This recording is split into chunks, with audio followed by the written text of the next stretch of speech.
Hello and welcome to this YouTube video channel. My name is Chris Philpott and this is my channel, Climate and Emergency and Spiritual Values. It's all based on my book, which you'll see later in this video, The Climate Emergency and the Need for Green Spirituality Activism, a Last Chance to Change Our Values. Now all the figures here are based on the research in that book, so you can get the book unverified if you like. This is a spiritual channel. We don't forget about the spiritual basis of climate change. And one of the things we talked about before in previous videos is karma, cause and effect. Let's just remind ourselves what we're talking about today in program 9 is extreme weather and drought. So drought is a result of climate change, and this can be verified more and more as time goes on. In Christianity, they say, do not be deceived. God cannot be mocked. A man reaps what he sows. So drought is a result of climate change that we've caused. In Judaism, in the holy book of the Talmud, Judaism says, who's the wise person? The one who foresees the consequences. We haven't foreseen the consequences of climate change in terms of drought. This one, from Hinduism. As a young calf is able to recognize its mothers among thousands of cows, so does karma find the person destined to experience it, as the flowers and fruits of the tree, unpurged by visible influences, never miss their proper season. So does karma, done previously, bring about its fruits in proper time. Our time, we're reaping the fruits of greenhouse gases in the atmosphere. Now, what's happened is precipitation in the world has declined in the tropics and subtropics since 1970. The figures show this. But what's happening is there's an increasing of heating on the planet, increasing of the sea temperature. There's more evaporation. It's when you boil a kettle, evaporation, the water goes up into the air. This sometimes causes a drought. You can see from this map, there's evidence from statistical analysis that there is a decline in these areas getting drier. Southern Africa, the Sahel of Africa in the north, Southern Asia, the Mediterranean, Eastern Australia, Southwest USA, Alaska and Western Canada, and Northern South America. They're all getting drier. So drought really is the absence of rainfall for a considerable long time. So the seasonal patterns where the rain comes, it doesn't come.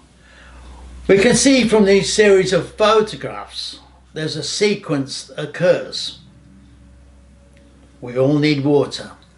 We can't survive without it. First of all, you get river beds drying up. Once there was a river, there's no river. Have a look at these pictures. One is a river in India, which is huge, but it's not there anymore. There's no water to supply it. As you can see from the photograph, the land dries up. You've all seen this in dried fields where it starts cracking. Not very good. You try to grow plants, you can see from these photographs. When it's drought, plants may grow a little, but they die. So, the end result is the plants die, the plants feed the people and animals start to die, as you can see what drought looks like with the suffering of these people in the photographs. Let's have a look at Australia and its experience of drought. can see on this map. Here's a typical photograph of a drought in Australia. You can see there's lots of sheep on this photograph, but there's no pasture. There's also a dry riverbed. Australia is the driest continent on Earth. And in 1995, they started a millennium drought. First for 1,000 years it was bad, to about 2009. South Australia was gripped in a 12-year drought. From 2017 to 2019, there was a severe drought again in eastern and inland Australia, New South Wales and Victoria. Look at them on the map. So there was a drought in New South Wales and it was 100%. No rainfall, no moisture. Even by 2019 in that area, it was 98% drought. They've been doing research in Australia, and the Commonwealth Scientific and Industrial Research Organisation has looked at figures and said that the hot days will increase in heat and be more frequent. The time of drought will increase in southern Australia. Some people question whether it's climate change, but there is research that can link this drought to climate change. And it's so ironic that Australia is the biggest exporter of coal in the world, and even there's still people trying to open up coal mines, and I really admire all the people in the court of Newcastle trying to stop the export of coal. Yet in Australia we have a complete free energy source in solar energy. There's no shortage of deserts or hot temperatures to create electricity, so they don't need to use coal themselves. In fact, they could export energy from alternative sources, and we will look into this in later programs of this series. Climate change is so unfair because climate change is going to affect Africa more than any other continent. And guess what? The people of Africa haven't put greenhouse gases in the atmosphere. They haven't been the cause of it, yet they will suffer. Now, some of the historical droughts I talk about, people may dispute whether they're caused by climate change, but there seems to be a pattern of drying in Africa. Let's have a look at this map of Africa, and you can see there's an area called the Sahel. It's a 1,000-mile strip between the Sahara and the start of the tropical rainforests. Traditionally, there's been drought in this area for 12,000 years. But they think through climate change, these droughts are becoming more regular and intense. And I remember 1984 with Live Aid, where there was a drought in Ethiopia and millions were under threat of death. So my memory goes back to the way drought affects people. So they reckon that there's a higher rate of evaporation in the sea, which is causing less rainfall to fall in the Sahel region. Now there's a drought in 2010, but in 2010 there were 10 million people who suffered from food shortages. Now the Sahel is a very interesting area because it has a culture of livestock rearing, and there's a culture of owning cattle.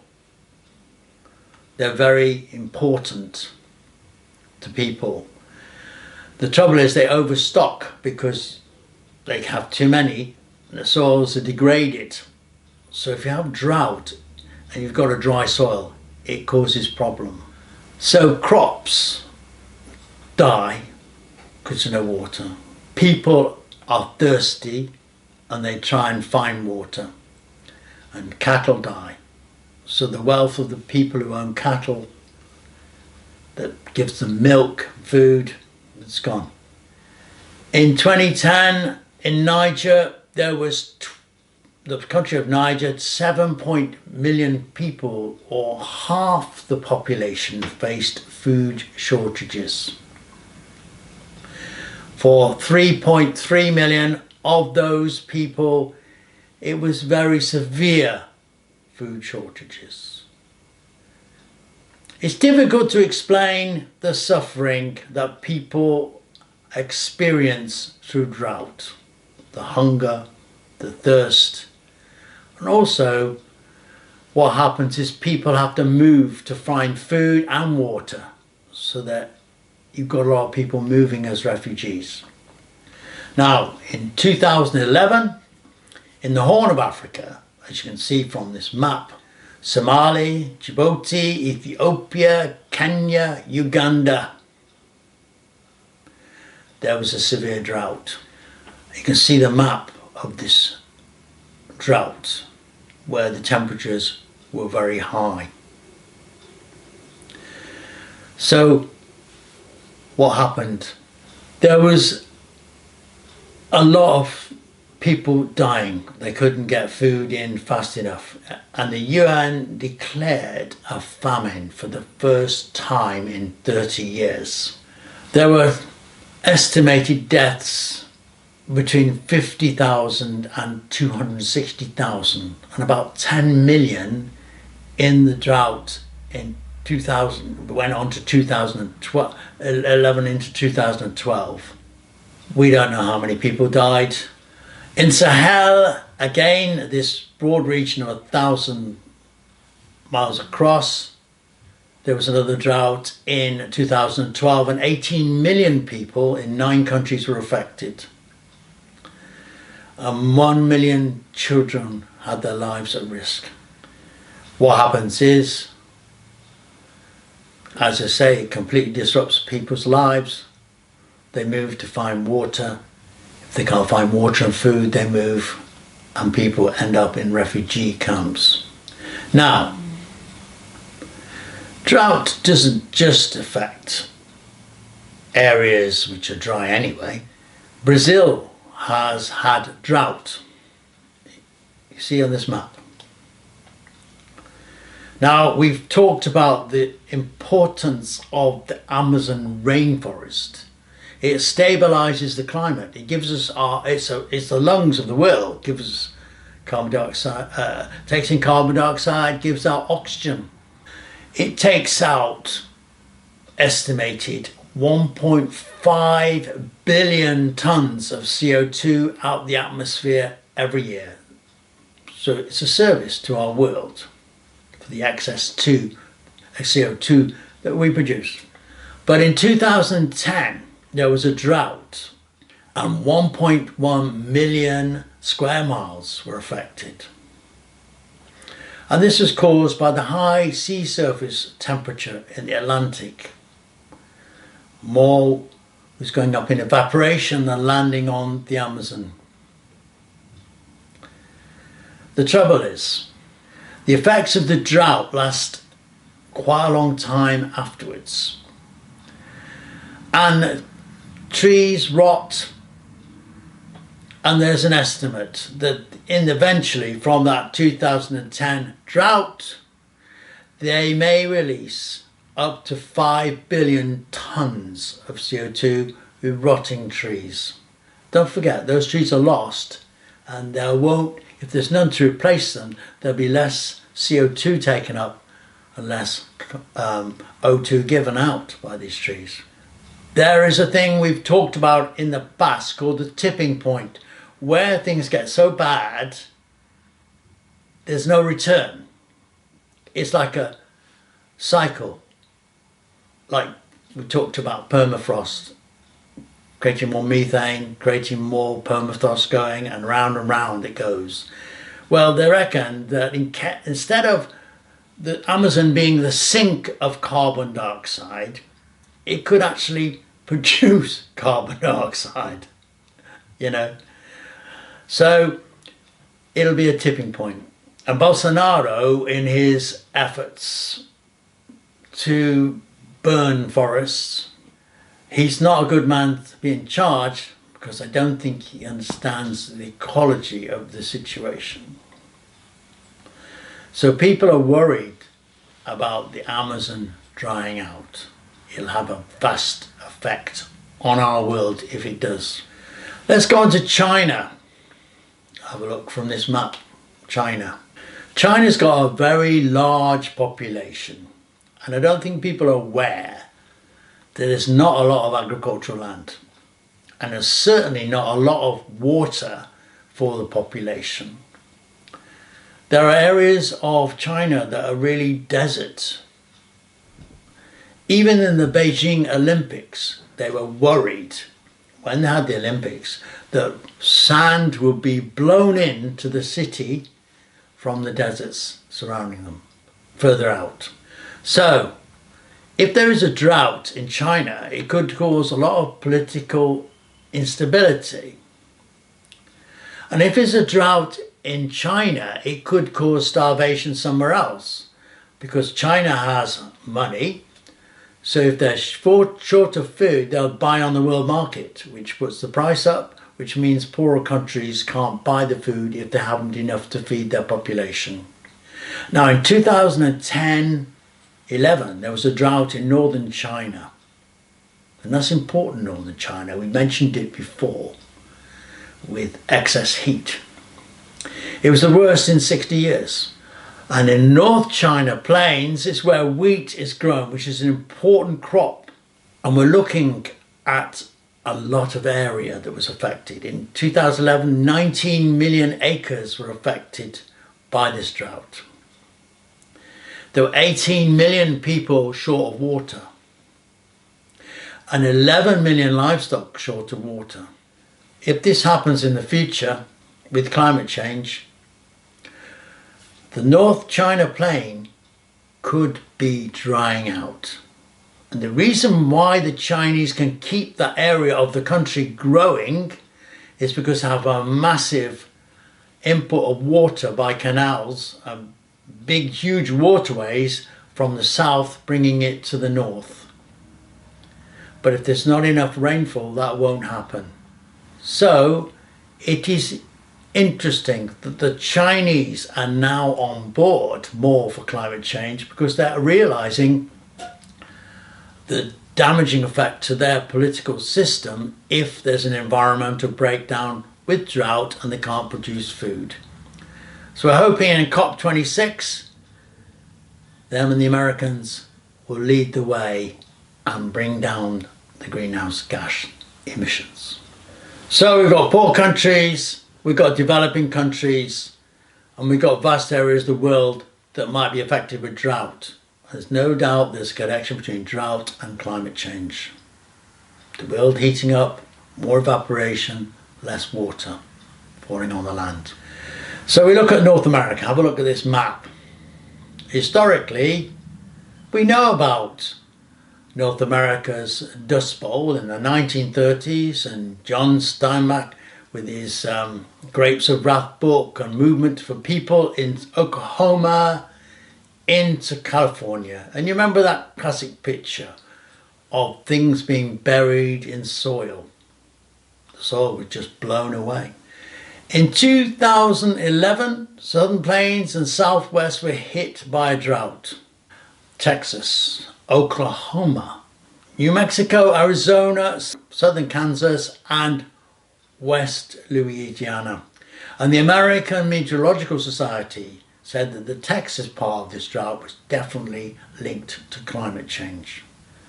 Texas, big state, big food producing state, particularly cattle. In 2012, there was an extensive drought across the whole of the US, the worst since the 1930s. This moderate to extreme drought affected more than half the country. The central states are where they produce the corn, Iowa and Idaho, states like that. very important for food production in America. Sorghum, corn, soybeans, very important in that area, Central North America. Have a look at this video. It illustrates how drought affects crops. Kansas cornfield, part of the Great Plains of America, the breadbasket of the nation. This cornfield, corn here should be at least 6 feet high. We should have good full ears of corn.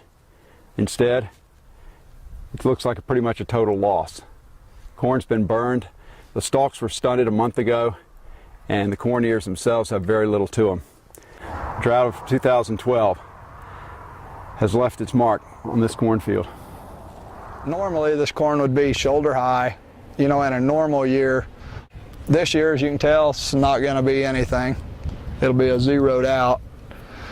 The climate is changing because, the storms aren't coming as frequent as they did. There's no normal anymore. It's either feast or famine is what it's turned out to be, and it really affects you because day by day, you don't know. I've been farming for about 15 years now, and this is the worst. I think this is certainly a symptom of climate change. The last decade is the warmest that we have on record, going back, to the 1800s at the very least. The magnitude of the drought, the intensity of it, the duration of it is apt to be greater because of the human influence, the climate change aspect.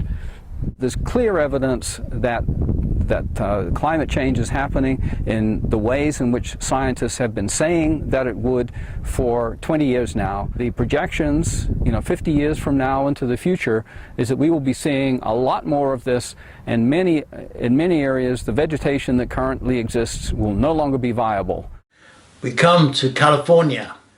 We've heard about that in the news, the fires, lack of water. Now, we said that the Southwest is drying out.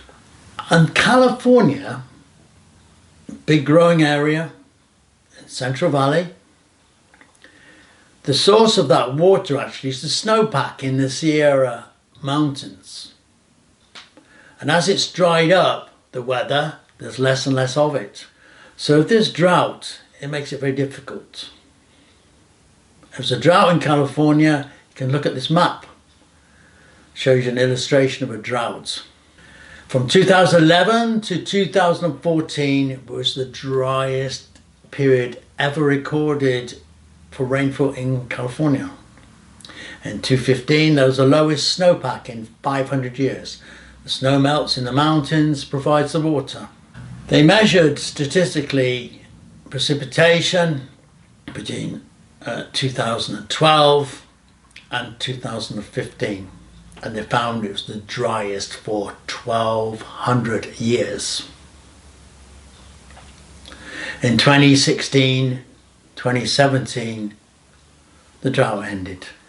But they're worried about that in California because their climate is changing, and they have an enormous Central Valley. And I've been down it myself, seen so many crops grown there. A third of all the vegetables in the United States and 2/3 of the fruits and nuts are grown in California. But it's actually irrigated land, much of it. As I say, they need the water from the snowpack, snow melting in the mountains, to produce the crops. And it's an enormous employer, the fruit and nut industry, to people in California. So here's a question: if drought becomes more frequent because of climate change, where in the United States they're going to get those vegetables and fruits and nuts? I don't know. So drought, we can see from this program, doesn't discriminate between rich or poor countries.